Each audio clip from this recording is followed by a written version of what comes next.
en attendant donc du coup la sortie prochaine de Jurassic World Rebirth de Gareth Edwards, on va donc critiquer les deux premières trilogies, donc la première trilogie Jurassic Park et la trilogie Jurassic World. Donc il y a déjà la première critique sur la chaîne. Et maintenant, on va donc, je vais vous partager mes avis, mon avis sur les films. Ok, et du coup, c'est parti. On va enchaîner avec Le Monde Perdu, qui, encore une fois, à l'époque où j'avais vu, enfin, à l'époque où il n'y avait que la trilogie Jurassic Park et on n'avait pas encore Jurassic World avec Colin Trevorrow et tout ça. Je me posais même pas la question si c'était utile ou pas de faire une suite au premier Jurassic Park. Moi, je me contentais donc des premiers films et juste je me faisais la remarque. Ouais, le 3, je l'aime pas trop, mais le 1 et le 2, ils sont cool. Voilà. Après est arrivé Jurassic World. Mais aujourd'hui, je me dis, bon, après, faire des suites encore, ça sert à rien, quoi. Il n'y a pas grand chose à raconter, et puis en plus, Jurassic World, c'était un peu con.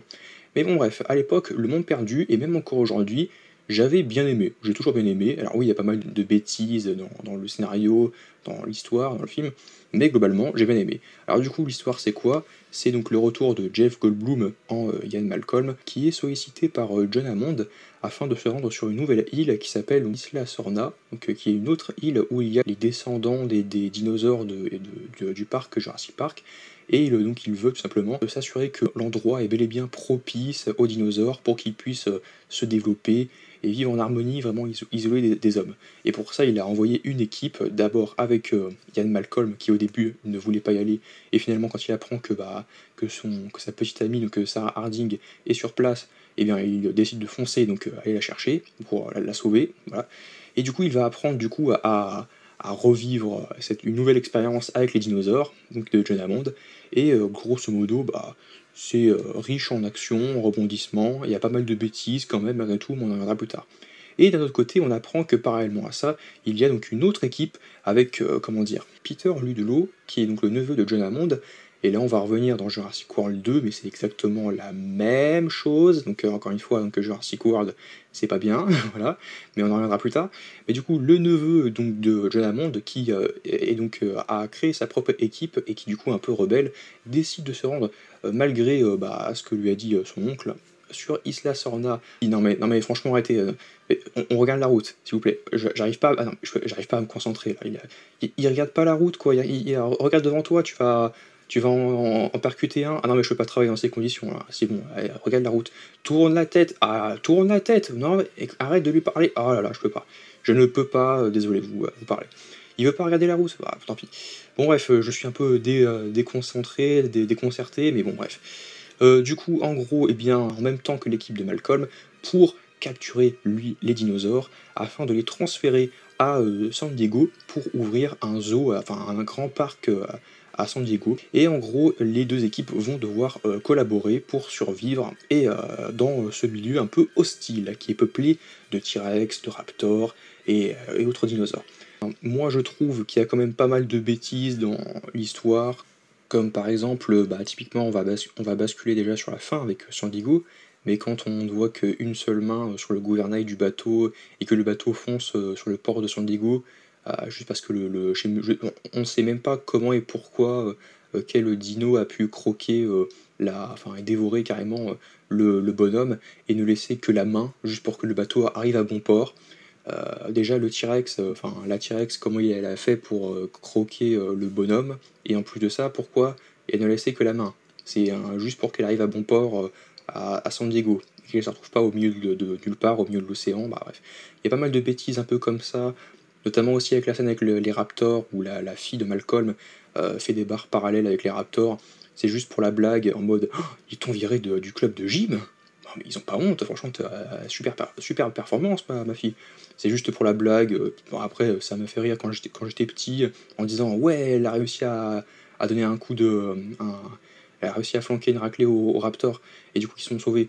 Mais quand tu réfléchis bien, le Raptor il aurait pu juste descendre et la gober quoi en fait. À ce moment-là, le temps qu'elle fasse sa performance, enfin qu'elle fasse son. Ouais. Enfin bref.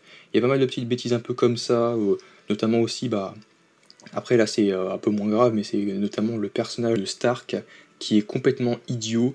On lui dit, il y a un spécialiste qui est sur place qui lui dit ouais, ils sont inoffensifs avec les étrangers parce que il les calcule pas, comme on est étranger, les humains, voilà, certes il y en a qui veulent se défendre pour protéger leurs petits et donc ils n'ont pas confiance en nous et c'est pour ça qu'ils peuvent se montrer hostiles, pour autant, et les plus petits, ils ne chercheront pas à nous faire du mal et à nous attaquer si on vient pas les titiller. Et qu'est-ce que Stark fait? Il fait ah ouais, bah je sais plus ce qu'il fait, mais avec sa pince, il en touche un, avec sa pince électrifiante, il en touche un, et après, plus tard, il se plaint qu'il y a tout un troupeau de petits, comment dire, excusez-moi, mais je me rappelle plus, donc je vais chercher comment on appelle ces petits bonhommes. Les Compsognathus, hein, voilà, donc, qui sont les petites bestioles et qu'on voit au début sur une île de Costa Rica où il y a une famille de riches avec leur petite fille Cathy, bien sûr. Il faut que ce soit une Cathy. Voilà. Il y a des Cathy dans tous les films que je regarde en ce moment, ça m'en fout. Notamment Jurassic Park, et ça m'en fout. Mais sinon, à part ça, au début, elle se fait attaquer par ces petits Compsognathus. Et du coup, bah, Stark fait la même chose plus tard dans le film, il s'est bouffé comme ça, donc il y avait pas mal de bêtises. Mais il y a aussi d'autres trucs, encore une fois, mais on va passer du temps, mais il y a pas mal de trucs assez bébêtes aussi. Comme par exemple, pour l'instant, je ne fais que citer que ça en fait. On voit juste les queues des raptors dans l'espèce de champ, enfin dans les hautes herbes. Et oui, ils sont en mode oh, il y a les raptors, dans les vélociraptors dans les hautes herbes, vite, courez, courez, à vous sauver. Et qu'il y en a plein qui se font choper, mais juste on voit leur queue qui dépasse et on voit pas leur tête. Tu te dis, bah oui, on voit pas leur tête. Et pourquoi on ne voit pas leur tête? Ils font plus de 2 mètres de haut. Alors oui, certes, ils sont vicieux et chasseurs, et du coup ils se cachent, ils se planquent pour être vicieux et sournois pour attaquer les humains et chasser, mais pourquoi ils montrent leur queue vite fait et t'as l'impression qu'ils font quoi? Ils font le poirier, ils ont la tête en bas, ils font le poirier, les raptors, mais c'est vraiment, ça m'a toujours fait rire. Mais je me suis dit, mais ils font quoi? Ils font le poirier?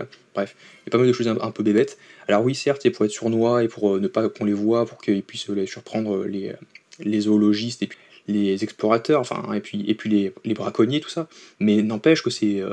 Alors oui, il y a pas mal de choses intéressantes, notamment le fameux braconnier qui est incarné par Pete Postlethwaite, qui est dedans, qui joue du coup le fameux comment dire, braconnier qui veut capturer, donc enfin qui veut chasser le T-Rex mâle, parce qu'on apprend qu'il y a aussi des mâles, là où dans le premier Jurassic Park et dans le et dans la saga Jurassic World, on insiste sur le fait que les dinosaures sont que des femelles, sauf que techniquement, si ce sont que des femelles, eh bien ce n'est pas possible qu'elles puissent se reproduire, ils ne peuvent pas se reproduire ensemble naturellement, quoi. Donc on apprend effectivement que, comme dans le premier film, avec Malcolm qui disait ouais, la nature trouve toujours son chemin, et c'est là où c'est dangereux, on ne peut pas jouer avec la nature parce qu'elle finit toujours par trouver son chemin, les êtres se multiplient, se reproduisent, et voilà. Du coup on a bel et bien un mâle, un T-Rex, et la scène avec les deux T-Rex est certainement la scène la plus emblématique du film, et enfin la plus emblématique, mais en tout cas c'est certainement la scène qui fait le plus parler, ça plus la scène à San Diego avec le T-Rex. D'ailleurs pareil, c'est aussi un prétexte, donc faire sortir le T-Rex à San Diego, même si c'est cool et que j'aime quand même bien ce passage, et que c'est donc une scène culte, un passage culte dans le film Le Monde Perdu, le fait que le T-Rex se balade dans San Diego, c'est juste pour que Spielberg fasse son petit kiff et fasse un petit hommage à Godzilla. Mais sinon, à part ça, ça ne sert pas à grand chose dans le film. On a eu notre lot de divertissement avec la scène où effectivement où tout le monde a failli mourir dans le, comment dire, quand les T-Rex essayent de les pousser au fond du ravin, de les entraîner au fond du ravin, voilà, sauf le petit Eddie qui finit par se faire croquer, je crois, c'est Eddie. Mais sinon, il y a quand même des scènes qui sont superbes, qui m'ont plu quand même. La scène où il retrouve Sarah Harding au début, forcément, avec les brachiosaures, il me semble. Il y a pas mal de scènes assez drôles, assez drôles, assez marquantes, malgré tout. Et même s'il y a pas mal de bêtises dans le film, en soi, c'est quand même un petit. Je dirais pas un plaisir coupable, parce que je trouve pas que le film est vraiment mauvais, mais il y a quand même pas mal de failles dans le scénario et pas mal de choses un peu convénientes, faciles ou un peu dérangeantes, voire même un petit peu bébêtes. Mais sinon, grossièrement, c'est quand même un très bon divertissement. Il y a pas mal la réal est très bonne, les acteurs sont très bons. Malcolm est fidèle à lui-même parce que c'est le personnage clé avec John Hammond et les petits enfants, donc Lex et Timmy qu'on retrouve, donc qui ont grandi à 4 ans après, qui sont tous les deux devenus de grands ados. Et il y a quand même pas mal de choses qui sont respectées dans Jurassic Park. Et à la fin, donc le message, John Hammond qui dit oui, on ne doit pas se mélanger aux dinosaures, ils doivent vivre sur leur île, isolés donc du reste du monde, donc de l'espèce humaine. On ne doit pas interférer avec eux et on doit laisser la nature suivre son cours. Voilà. Du coup, techniquement, la saga aurait dû s'arrêter là. Pourquoi faire Jurassic World dans ce cas-là? Et Jurassic Park, je me rappelle plus mais de quoi ça parle, mais je me rappelle juste que le film est inutile et que les dinosaures sont entre gros guillemets secondaires, que l'intrigue principale repose principalement sur des humains. Et c'est là où c'est un peu problématique. En revanche, le premier Jurassic World, même si la suite est un peu inutile, bah tu me dis, bon, bref, il y a des facilités aussi, mais après tu dis, pourquoi pas, le premier film, ok. Mais grosso modo, c'était mon avis sur Jurassic Park, le monde perdu, sympathique, mais avec pas mal de bêtises, pas mal de moments un peu drôles, un peu inconvénientes, mais sinon grosso modo ça. N'hésitez pas à dire ce que vous pensez globalement du monde perdu, si vous avez adhéré à tout ça. N'hésitez pas à aimer, partager, commenter, vous abonner, et on se trouve à très vite pour de nouvelles vidéos.